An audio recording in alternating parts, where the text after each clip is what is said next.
We never have time to cook food like this. John here, through his role with the pioneering video Introduction to Vintage Drums and the publication of the magazine Not So Modern Drummer, is really pretty much one of the pioneers in defining the vintage drum marketplace.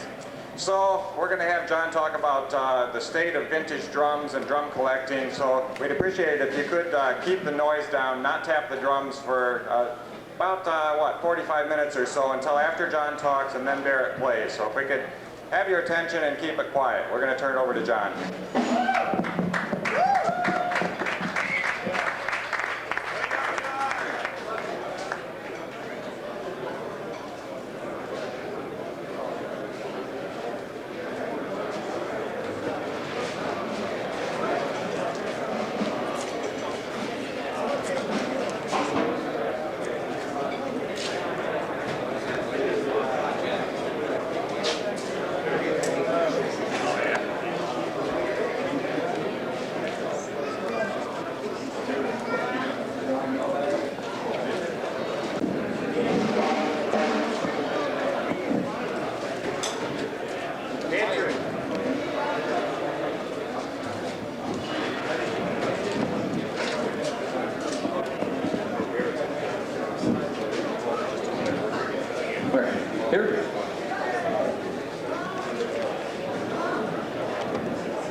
Are we going?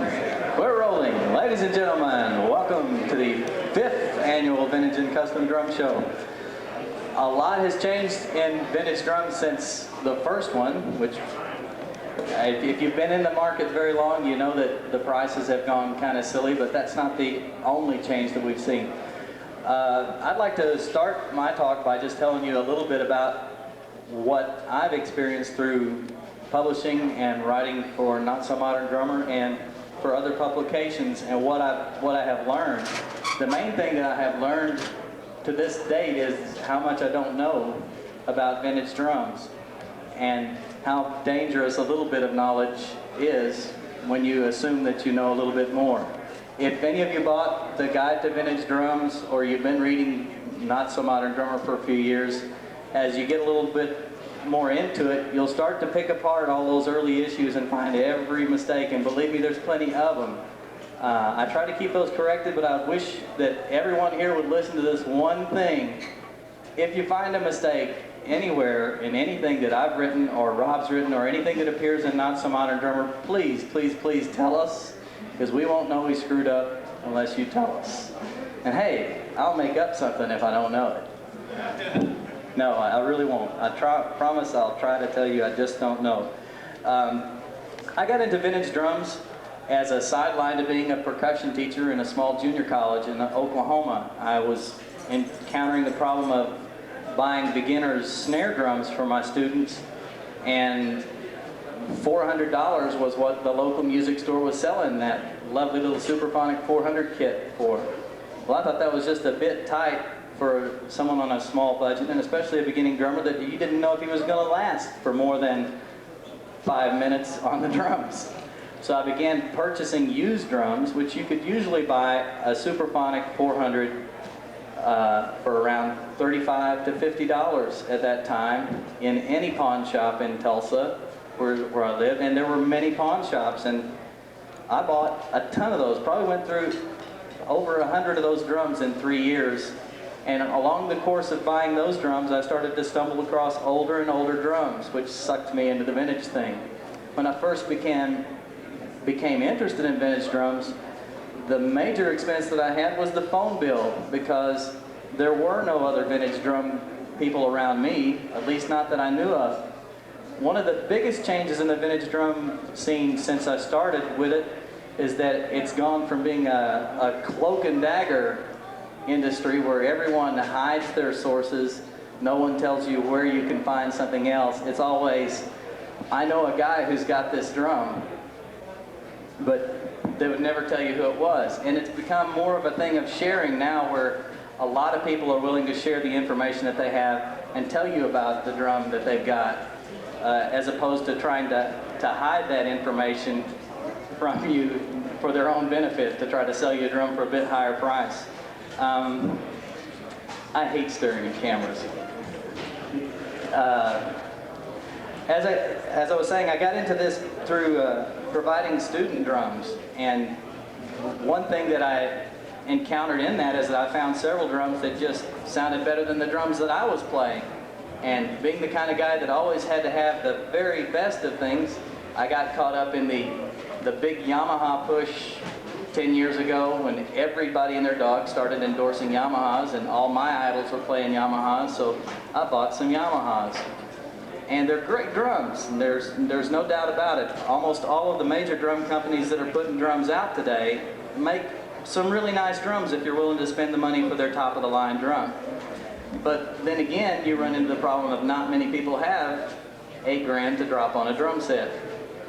But we're kind of proving that wrong here because there's a couple of $8 grand drum sets here.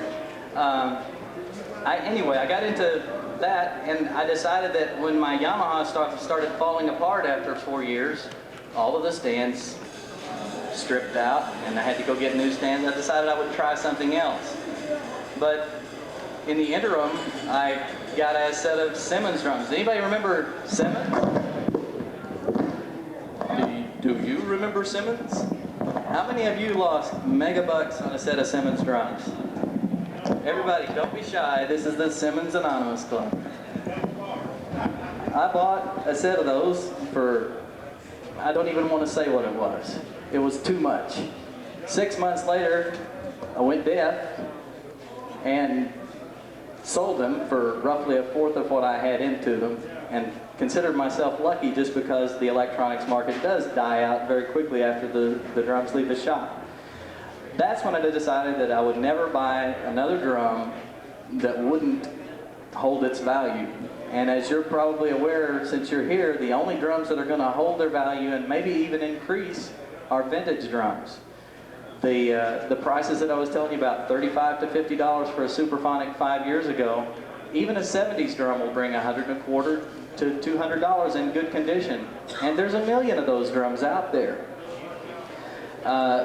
Other drums that were popular when I first started are still popular, and to give you an idea of the amount of price difference, the first Black Beauty that I ever saw was pitched to me as this is a real rare drum. If you really want to be serious about drum collecting, you've got to have this drum. And I said, so what's the price? $800. I took a deep breath and wished that the man had more brain power, because anyone that would pay $800 for that drum was obviously not running on a full tank of gas. This guy later sold the same drum to me 1 year later for $1,250. Now that's a 1 year game. He didn't buy it, sell it, trade it. He just made 2 phone calls and found someone who was willing to buy it. And he called me back and said, look, you turned it down once. I don't want to mail it out of the town. You want to buy it? And he offered it to me for that, and by that time I had the good sense to say, yes, I'll take that drum. Those drums today bring anywhere from $1,000 in really crummy condition to $3,000, $4,000 in excellent condition in the United States. If you go outside of the United States, one of the recent Japan vintage drum dealers flyers that I have, they list prices for kits that are up to, say, $10,000, $12,000. But they don't even list the price on the one Black Beauty that they had. So you're looking at a $7,000 to $8,000 drum over there. It's still a fairly competitive market here in the United States. One of the side effects of telling people about drums and educating people about vintage drums is that the more people who know what they are, when they come across it in a garage sale, all of a sudden it surfaces again, and that's what's happening. 5 years ago, I have a friend named Jim Pettit, and he had 8 Black Beauties, and I said, Jim, just sell me one. I just want to have one of those drums. That's all I need. I can go to my grave happy if I just have one of those drums. And he wouldn't sell me one. I don't understand that. But at the time, you couldn't find one. And if you could find one, it was $1,000, which was just way too much. Just to give you an example of how much that's changed, today I've been keeping tabs. 4 Black Beauties have shown up at this show that I didn't know about before, and they're either for sale or just someone's come along to get an appraisal on them. And you know, the going rate is somewhere between $2,000 and $3,000 as far as I'm concerned. If anybody wants to pay more than that for a drum, I got a rack full of them. Come on down. But seriously, folks, vintage drum collecting, and especially the highlight drums, have become an investment opportunity. Instead of just being a hobby or something that you can buy that's pretty that you can play, you can also cash in those CDs, buy a couple of Black Beauties, and 5 years down the road, unload them and see what the comparable gain is going to be. For instance, that $1,250 drum that I bought 5 years ago is now on the block for somewhere between $2,500 and $3,000, depending on what gets offered for it. And the only reason it's on the block is because I got a duplicate. Rob, I hate this microphone. Now that I've said that and gotten all that venom out of my system, I think I'll just hold this fun little mic stand here. Nothing like technology. Where was I? Vintage drums. Okay. If you're looking for the things that are coming up, as I was saying earlier, I wasn't really aware of what to collect because no one would share with me what was valuable or what they thought would be appreciated. Things that I used to look at as throwaway things or things to buy for students because they would just get torn up anyway, are now things that I look at and say, how could I have sent a kid home with that? Because a professional would pay so much more for it and take better care of it.